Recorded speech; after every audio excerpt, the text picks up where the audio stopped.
Start करते हैं हम लोग अपना नेक्स्ट टॉपिक जो कि है वेक्टर प्रोडक्ट। तो अभी जस्ट कुछ समय पहले हमने देखा है स्केलर प्रोडक्ट। इसमें क्या होता था कि हम दो वेक्टर का मल्टीप्लाई करते थे, प्रोडक्ट निकालते थे तो हमको एक स्केलर मिलता था, एक कांस्टेंट नंबर मिलता था। यहाँ पे हमको जब दो वेक्टर्स का हम प्रोडक्ट निकालेंगे तो हमको एक वेक्टर मिलेगा, some C vector, let me assume it. ठीक है, तो इसीलिए इसको हम लोग कई बार वेक्टर प्रोडक्ट के अलावा क्रॉस प्रोडक्ट भी बोलते हैं। ठीक है, तो अब सबसे पहले सोचने वाली बात है कि भाई होता क्या है, कैसे डिफाइन करें। तो ये दो वेक्टर मैंने ले लिए, ठीक है, बीच का एंगल थीटा ले लिया। तो ए वेक्टर क्रॉस बी वेक्टर जो होता है वो होता है मॉड ए, ये तो होना ही है, मॉड बी ये भी होना है। और अब यहाँ पे कॉस की जगह यूज़ करेंगे हम साइन थीटा। ठीक, बस अभी तक लेकिन यहाँ थोड़ा झोल है क्योंकि ये तो आइटम है, यहाँ पे ये सब स्केलर है। वेक्टर कौन बताएगा इसका? तो उसके लिए हम यूज़ करेंगे ये हाथ, ए क्रॉस बी निकाल रहे हो, ए पे हाथ रखो, बी की तरफ घुमा दो। ठीक है, तो ये होगा क्या, इसके म्यूचुअली परपेंडिकुलर एक वेक्टर मिलेगा मुझे, जो किस तरह पे, अभी फिलहाल वो किस तरह पे, आउट ऑफ द प्लेन। तो यहाँ पे हम एक नॉर्मल वेक्टर लगा देंगे एन कैप। इसका काम क्या है, सिर्फ इसकी डायरेक्शन को बताना, and it shows the direction perpendicular to both the vectors A and B. क्या ये बात समझ में आई? ठीक है, अब अगर मैं बी क्रॉस ए निकालता हूँ तो ये मॉड बी मॉड ए साइन थीटा तो रहेगा ही। अब देखो जरा बी क्रॉस ए अंदर into the plane of paper, तो अब इसका डायरेक्शन जो है वो माइनस एन कैप है। क्या ये बात समझ में आई? समझ रहे हो ना? अगर मैं एन कैप को बाहर मान रहा हूँ तो माइनस एन कैप अंदर होगा। तो इसका मतलब यहाँ से हमने एक बहुत ही इंपॉर्टेंट चीज़ पता करी कि ए क्रॉस बी जो it is equal to minus B cross A. ये चीज़ बहुत ध्यान से रखना दिमाग में कि vector product is not commutative. क्या ये बात समझ में आई? अच्छा, साइन जीरो कब होता है? Theta is equal to zero पे साइन जीरो जो है वो जीरो होता है। इसका मतलब क्या है कि अगर दो वेक्टर्स के बीच का एंगल जीरो होगा तो उनका ए क्रॉस बी जो है वो जीरो होगा। तो इसका मतलब क्या है, if you get A cross B is equal to zero तो तुम क्या बोलोगे, the vectors are parallel vectors. क्या ये बात समझ में आई? बहुत सिंपल सी बात है। तो क्रॉस प्रोडक्ट में हम लोग ए क्रॉस बी जीरो आने पे बोलेंगे पैरेलल है, डॉट प्रोडक्ट जीरो आने पे हम लोग बोलेंगे परपेंडिकुलर है। क्या ये बात समझ में आई? किसी कोई दिक्कत इसमें? ठीक है, अब यहाँ पे मैक्सिमम कब होगा भाई, तो theta is equal to pi by 2 पे होगा। ए क्रॉस बी जो होगा वो मॉड ए मॉड बी के इक्वल होगा। कोई दिक्कत नहीं, उसको लिखने की कोई ज़रूरत नहीं है। अब हम लोग बात करते हैं कि ऐसा है कि हमने लास्ट टाइम में बात किया था आई क्रॉस आई का, आई डॉट आई का बात किया था, आई क्रॉस आई का बात किया था। अगर मैं आई क्रॉस आई लूँ तो खुद के साथ जो एंगल है वो तो जीरो होगा। तो साइन जीरो जीरो होता है, इसका मतलब आई क्रॉस आई जीरो होगा, जे क्रॉस जे जीरो होगा और के क्रॉस के भी जीरो होगा। क्या समझ में आई बात? अब ध्यान से देखना, मैं कर रहा हूँ आई क्रॉस जे, तो आई और जे, आई मेरा एक्स एक्सिस है, जे मेरा वाई एक्सिस है, मुझे क्या मिलेगा, जेड एक्सिस। तो आई क्रॉस जे मुझे क्या मिलेगा, के कैप। तो इस तरीके से मैं किसी भी दो का जो प्रोडक्ट होगा, दो यूनिट वेक्टर्स का, उनका मैं निकाल सकता हूँ। ठीक है ना? बट क्या है ना, ऐसा कई बार इंसान मनुष्य है, कंफ्यूज हो सकता है। तो इसके लिए हम लोग क्या करते हैं, हम लोग एक सर्कुलर नोटेशन यूज़ करते हैं। इसके लिए हम लोग क्या करेंगे, यहाँ लिख देंगे आई, यहाँ लिख देंगे जे और यहाँ लिख देंगे के। तो जब मैं आई से जे जाऊँगा तो मेरा आंसर के आएगा, जे से के जाऊँगा तो मेरा आंसर आई आएगा, के से आई जाऊँगा तो मेरा आंसर जे आएगा। तो ये जो एंटी क्लॉकवाइज डायरेक्शन जब मैं सर्कल में घूमूंगा तो मैं लूँगा पॉजिटिव, और जब मैं उल्टा लूँगा तो क्या लूँगा, जब मैं क्लॉकवाइज लूँगा तो मैं क्या लूँगा, नेगेटिव। क्या ये बात समझ में आ रही है? ठीक है, और एंटी क्लॉकवाइज जो होगा वो कैसा होगा, पॉजिटिव। खुद सोच लो। देखो अभी हमने आई क्रॉस जे जो है वो के आता है, ये प्रूव किया हुआ है। जे क्रॉस आई करके देखो, Y cross X minus X आएगा ना, क्योंकि हम राइट हैंडेड कोऑर्डिनेट सिस्टम में एक्स क्रॉस वाई जेड पाते हैं। तो वाई क्रॉस जेड एक्स जो है वो अपने को माइनस जेड देगा। क्या ये बात समझ में आई? तो ये सर्कुलर नोटेशन याद रखना, इससे साइन याद करने में आसानी हो जाती है। अब अगर क्रॉस प्रोडक्ट के टर्म में तुमको एंगल निकालने बोला जाए तो तुम क्या लिख सकते हो, sine theta is equal to magnitude of A cross B divided by mod A mod B. कोई दिक्कत? देखो भाई, ए क्रॉस बी का मैग्नीट्यूड लेना तो बिल्कुल जरूरी था। इसका कारण क्या है, A cross B is a vector और मुझे उसका मैग्नीट्यूड चाहिए, वेक्टर से मैं कैसे ना एंगल पता करूँगा? ठीक है कि नहीं बताओ? तो ये तुम लोगों को समझ में आ गया? चलो अब आगे बढ़ते हैं। तो ये हमने ये भी देख लिया, जे क्रॉस आई भी देख लिया, सब देख लिया। अब बात करते हैं ट्राइंगल की। ठीक है, सो मैं एक एज्यूम कर रहा हूँ एक ट्राइंगल जिसका एक साइड है ये पॉइंट है ए, ये पॉइंट है बी, और ये है बी वेक्टर, ये है ए वेक्टर, और ये है वो ट्राइंगल ए बी सी। कोई दिक्कत? अब यहाँ पे देखो, मेरे को ट्राइंगल का एरिया जो होता है कितना होता है? हाफ इंटू बेस, बेस कितना है? ए बी, और हाइट नहीं मालूम, यहाँ से परपेंडिकुलर ड्रॉ करो एम, पर हाइट जो है वो सी एम हो जाएगा। ठीक है, हाफ। ए बी कितना है भाई? बी वेक्टर है। ठीक है, सी एम देखो, सी एम कितना है? ये ए है, और अगर ए और बी के बीच का एंगल अगर मैं थीटा मानूं, तो यहाँ से मैं देखूं तो ये सी एम जो है वो ए साइन थीटा है क्या? पक्का? तो ये half A vector B vector sine theta. बेटा ये ध्यान से देखो तो ये ए क्रॉस बी ही है क्या? कोई दिक्कत? तो यहाँ से हमको क्या पता चला कि ट्राइंगल का जो एरिया होता है वो हाफ इंटू ए क्रॉस बी होता है। अब ए क्रॉस बी कैसे लेना है? ध्यान ये रखना है कि दोनों साइड जो है वो एक ही पॉइंट से स्टार्ट हों। या तो ए बी क्रॉस ए सी करोगे या बी ए क्रॉस बी सी करोगे। समझ रहे हो बात को ना? इस बात को ध्यान रखना कि दोनों जो वेक्टर्स जिनका प्रोडक्ट लेने वाले हो एरिया निकालने के लिए, उनको एक ही पॉइंट से स्टार्ट करना, आसान पड़ेगा इससे। अच्छा, अब अगर ट्राइंगल मालूम है तो पैरेललोग्राम के बारे में भी कुछ बता सकते हो? तो यहाँ पे अगर मैं मानूं कि ये ए वेक्टर है और ये बी वेक्टर है, तो हम ये वाला, ये होगा हमारा डायगोनल। इससे क्या होगा? ये दो ट्राइंगल में बढ़ जाएगा। इसका एरिया कितना होगा? हाफ इंटू ए क्रॉस बी। इसका एरिया कितना होगा? हाफ इंटू ए क्रॉस बी।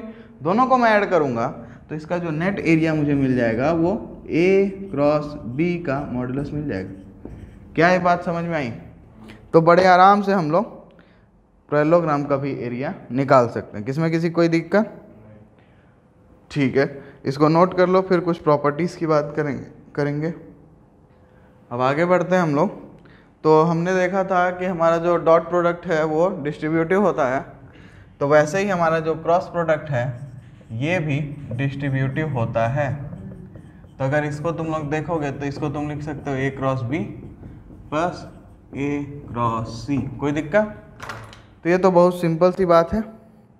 ठीक है, अब ध्यान ये देना कि अगर मैं बोलूँ कि लैम्डा को मैं मल्टीप्लाई कर रहा हूँ ए क्रॉस बी से, तो मुझे लैम्डा को दोनों पे डिस्ट्रीब्यूट नहीं करना, लेकिन ध्यान रखना यहाँ पे गड़बड़ हो जाएगा, क्योंकि लैम्डा सिर्फ उसके मैग्नीट्यूड को मल्टीप्लाई करेगा, और अगर मैं दोनों को दे दूँ अगर, तो मैग्नीट्यूड उसका स्क्वायर बढ़ जाएगा। ध्यान रखना, अभी प्रैक्टिकली प्रूव करके देख सकते हो। तो इसको ये जो है ना, ये या तो lambda A vector cross B vector ले लेना, या फिर A vector cross lambda B vector ले लेना। ठीक है, दोनों को लैम्डा डिस्ट्रीब्यूट मत करना।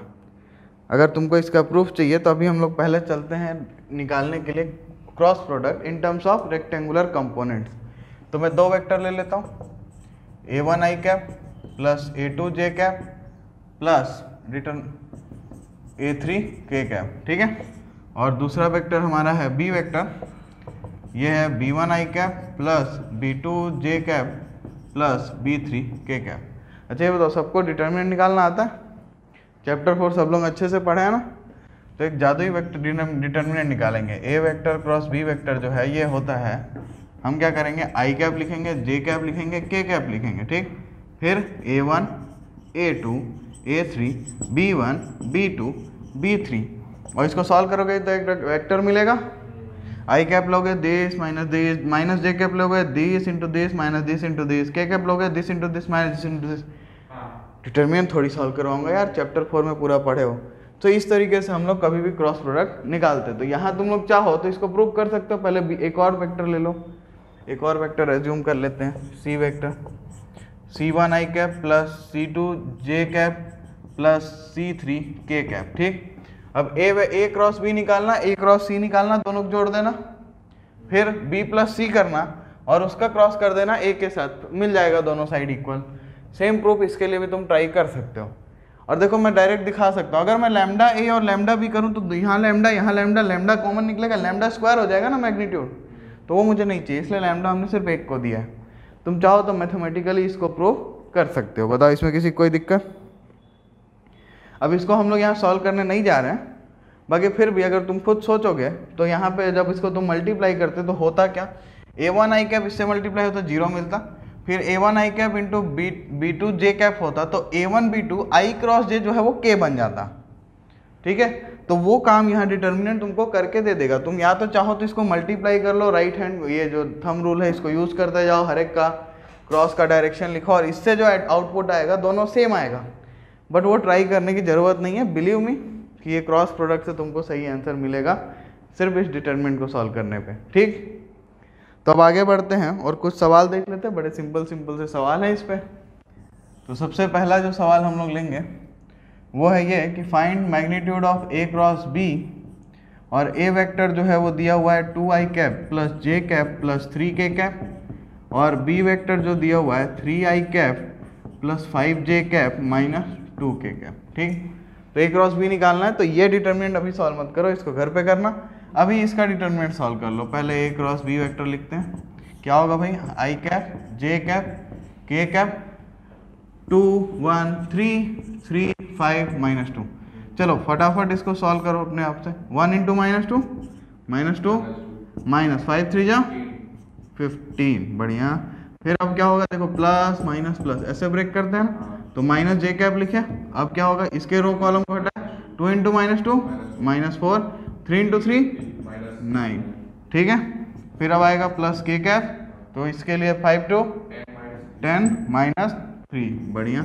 तो ये आ गया। अब देखो ये क्या हो गया, माइनस 17 आई कैप, और ये 9 4 13, तो माइनस 13 इंटू माइनस प्लस 13 जे कैप, और ये कितना हो गया, वेरी गुड। तो अब ये आ गया ए क्रॉस बी। अब हम लोग इसका मैग्नीट्यूड निकाल देते हैं, तो ये क्या होगा भाई, अंडर रूट 17 का स्क्वायर प्लस 13 का स्क्वायर प्लस 7 का स्क्वायर, तो 289 प्लस 169 प्लस 49। चलो ऐड करो, कितना आ रहा है बताओ। ये आएगा 507, तो तुम्हारा आंसर आ गया अंडर रूट 507। समझ में आई बात।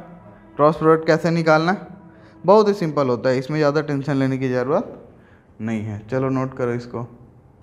चलो तो देखते हैं नेक्स्ट क्वेश्चन हम लोग। नेक्स्ट क्वेश्चन है हमारे पास, find a unit vector perpendicular to the vectors a vector plus b vector and a vector minus b vector. और a वेक्टर तुमको दिया हुआ है i cap plus j cap plus k cap, और b vector दिया हुआ है, कहाँ गया भाई, i cap plus 2j cap plus 3k cap. ठीक है, तो सबसे पहले हम लोग क्या करेंगे, a vector plus b vector निकालेंगे और a vector minus b vector निकालेंगे। बताओ a प्लस b कितना होगा, बताओ 2i कैप, बहुत बढ़िया। अब a vector minus b vector, उसको लिखने की जरूरत नहीं है, -1 माइनस j कैप लिख देते हैं डायरेक्ट, और ठीक है, तो ये मिल गया। अब ऐसा यूनिट वेक्टर जो इन दोनों वेक्टर के परपेंडिकुलर हो, इन दोनों के परपेंडिकुलर तो वो क्रॉस प्रोडक्ट से ही आएगा वेक्टर, और फिर उसका मैं यूनिट वेक्टर निकाल लूंगा। तो मुझे करना क्या होगा, a plus B cross a minus B. ठीक है, तो अब हम लोग शुरू करते हैं, i cap j cap k cap 2 3 4 0 -1 -2। ठीक है कि नहीं। अब देखो तुम लोग मैथ्स के स्टूडेंट हो, डिटरमिनेंट सॉल्व करना आता है, मैं नहीं बोलूँगा इधर से सॉल्व करो, इसको कर लो यार, आना तो एक ही, जिधर चाहो उधर से आएगा, वैसे ऐसा नहीं है, बट कॉमन लेना पड़ेगा। तो अगर इससे करेंगे तो एक टर्म कम आएगा, बट कॉमन लेना ज़्यादा पड़ेगा, तो हम लोग यही वाला कर लेते हैं। तो प्लस माइनस प्लस, तो आई कैप लेंगे, क्या मिलेगा भाई, 3 - 6 plus 4 minus J cap, this into this -4 और दिस इंटू दिस 0 प्लस के कैप, तो के कैप में क्या आएगा भाई, -2, और वो 0 नहीं लिखेंगे। तो हमको जो वेक्टर मिला इनका परपेंडिकुलर, मान लेते हैं वो वेक्टर है सी वेक्टर, एज्यूम करने में क्या जाता है, तो सी वेक्टर जो है वो फाइनली क्या आएगा, ये आ गया -2i cap plus 4j cap -2k cap, बहुत बढ़िया। तो ये सी वेक्टर मिल गया। अब इसका यूनिट वेक्टर निकालने में कितना टाइम लगना है, तो मॉड सी निकाल लेते हैं फटाफट। तो अंडर रूट 2 का स्क्वायर मतलब -2 का स्क्वायर प्लस 4 का स्क्वायर प्लस -2 का स्क्वायर, कितना है भाई 4 प्लस 16 प्लस 4, तो ये क्या हो गया 16 4 20 4 24 अंडर रूट 24। कोई दिक्कत? अच्छा इसको हम लोग क्या लिख सकते हैं, 2 लेंगे 12 निकलेगा, इसको लिख सकते हैं 2 रूट 6, ताकि यहाँ से मैं 2 काट पाऊंगा। तो अब सी कैप जो होगा वो क्या होगा, सी वेक्टर बाई मॉड सी। तो सी वेक्टर कितना है अपना, -2 आई कैप प्लस 4 जे कैप -2 के कैप, और इसको डिवाइड करना है अपन को 2 रूट 6 से। तो क्या हो जाएगा minus I cap by root 6 plus 2 J cap by root 6 minus K cap by root 6। कोई दिक्कत? तो ये मिल गया हमको एक vector perpendicular to this unit vector. ठीक है कि नहीं? अच्छा एक बात बताओ, इसका क्रॉस उल्टा करते तो दूसरा वेक्टर आता ना। हाँ, बस उसमें डिफरेंस ये होता है कि इसमें माइनस मल्टीप्लाई करोगे तो वही वेक्टर है, तो इसलिए उसको टेंशन लेने की जरूरत नहीं है, क्योंकि हम लोग इतना समझते हैं एक क्वेश्चन एक तरीके से किया हो तो ओके है, दूसरे में माइनस ही तो आएगा। अगर तुम a minus B cross a plus b करते तो तुम्हारा आंसर क्या आता, तुम्हारा आंसर आता i by root 6 minus 2j by root 6 plus k by root 6। गलत उस केस में भी नहीं होता, बट जब सवाल पढ़ रहे थे तो उसमें लिखा था unit vector perpendicular to each of the vectors a plus B and a minus B, तो पहले a प्लस बी लिखा है उसको मान लो, जो भी करोगे आंसर गलत नहीं होने वाला। कोई दिक्कत इसमें? चलो नोट करो। चलो तो नेक्स्ट क्वेश्चन देखते हैं हम लोग। ये बोल रहा है कि find the area of triangle having the points, क्या है भाई पॉइंट, ए है 1 1 1, बी है 1 2 3 और सी है 2 3 1। ठीक है, ये तीनों इसके वर्टाइसेस हैं ट्राइंगल के, और इसका हमको एरिया निकालना है। तो हम क्या करें, या तो हम ए बी ए सी निकाल लें या बी ए बी सी निकाल लें, जो चाहे वो निकाल लें। तो सबसे पहले हम निकाल लेते हैं ए बी वेक्टर और ए सी वेक्टर। तो ए बी क्या होगा, बी माइनस ए 1 माइनस 1 0 2 माइनस 1 2 माइनस 1 है ना, तो जे कैप और 3 माइनस 1 प्लस 2 के कैप। तो ये मिल गया ए बी। दूसरा निकालते हैं ए सी, तो सी माइनस ए 2 माइनस 1 आई cap 3 minus 1 plus 2 J cap 1 minus 1। ठीक है, तो ये ए बी मिल गया, ए सी मिल गया। अब इसका जो एरिया होगा वो कितना होगा भाई, half into modulus of a b cross a c. कोई दिक्कत? तो सबसे पहले हमको निकालना पड़ेगा ए बी क्रॉस ए सी। तो हम क्या करेंगे, आई कैप जे कैप के कैप और क्या है भाई अपने पास 0 1 2, और दूसरे में क्या है 1 2 0। तो अब क्रॉस करो, आई कैप लोगे क्या आएगा भाई -4 माइनस जे कैप लोगे क्या आएगा, दिस इंटू दिस 0 -2 प्लस के कैप लोगे क्या आएगा भाई, दिस इंटू 0 -1। तो तुमको ये क्या मिला, ए बी क्रॉस ए सी क्या मिला, ए बी क्रॉस ए सी क्या मिला भाई बताओ। ये हो गया -4 आई cap plus 2 J cap minus K cap, -4 आई cap plus 2 J cap minus K cap. तो इसका अगर मॉड्यूलस निकालें तो कितना आएगा भाई, अंडर रूट -4 का स्क्वायर प्लस 2 का स्क्वायर प्लस -1 का स्क्वायर। ठीक है, तो 4 का स्क्वायर 16, 2 का 4 और ये 1, 16 4 20 21 अंडर रूट 21। ठीक है कि नहीं? तो हमारा जो रिक्वायर्ड एरिया कितना हो गया, √21/2। बताओ कोई दिक्कत? बहुत सिंपल सा सवाल था। चलो इसी टाइप का एक और सवाल करते हैं। तो ये नेक्स्ट क्वेश्चन जो है ये पैरेललोग्राम पे बेस्ड है। ये बोल रहा है find the area of parallelogram whose adjacent sides are given by the vectors a vector equal to 3 i cap plus j cap plus 4 k cap और b vector is equal to i cap minus j cap plus k cap। तो ये हमारे दो vector दिए हैं, दो sides हैं। अब इसका एरिया निकालना है। तो भाई पैरेललोग्राम का जो एरिया होता है वो कितना होता है, modulus of a cross b, यही होगा ना। तो सबसे पहले निकाल लेते हैं a क्रॉस b। तो a क्रॉस b कैसे निकालेंगे, i cap j cap k cap और क्या है भाई 3 1 4 1 -1 1। तो ठीक है, आई कैप लेते हैं, क्या आएगा बताओ, 1 इंटू 1 1 -4 का आएगा +4 माइनस जे कैप 3 इंटू 1 3 -4। ठीक है ना, प्लस के कैप लेंगे तो क्या आएगा 3 इंटू -1 -3 -1। तो यहाँ से क्या आ जाएगा 5i, ये -1 बचा, ये हो जाएगा प्लस जे कैप और ये क्या हो गया भाई -4 के कैप। तो इसका अगर हम लोग मॉड्यूलस लें, ए क्रॉस बी का मॉड्यूलस लें तो क्या आएगा, अंडर रूट 5 का स्क्वायर प्लस 1 का स्क्वायर प्लस माइनस 4 का स्क्वायर, ठीक है। तो अंडर रूट 25 प्लस 1 प्लस 16, तो 25 और 1 26, 26 और 6 32 और 42, तो ये क्या आ गया, ये आ गया अंडर रूट 42। कोई दिक्कत? सो हमारा जो एरिया था रिक्वायर्ड वो कितना आ गया, अंडर रूट 42। क्या ये बात समझ में आई? तो बहुत सिंपल सवाल है। अब एक्सरसाइज 10.4 में भी इसी टाइप के प्यारे प्यारे सवाल मिलेंगे और उनकी काउंटिंग करोगे तो 12 नंबर्स हैं। ट्राई करो और इन्जॉय करो।